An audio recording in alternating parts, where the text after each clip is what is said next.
আমি সজীব ওয়াজেদ জয় বলছি। আপনারা জানেন, আপনারা নিজের চোখে দেখতে পেরেছেন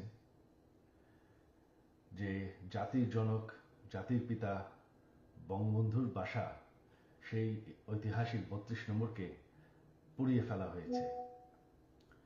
এই প্রটেস্টার তো বলবো না, এই মব জাতির পিতার বাসাকে পুড়িয়ে ফেলায়।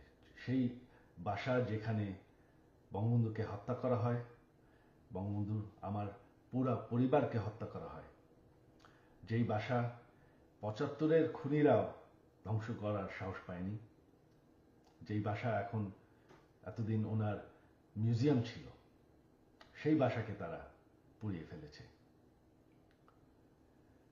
বঙ্গবন্ধু একটি দলীয় বিষয় না,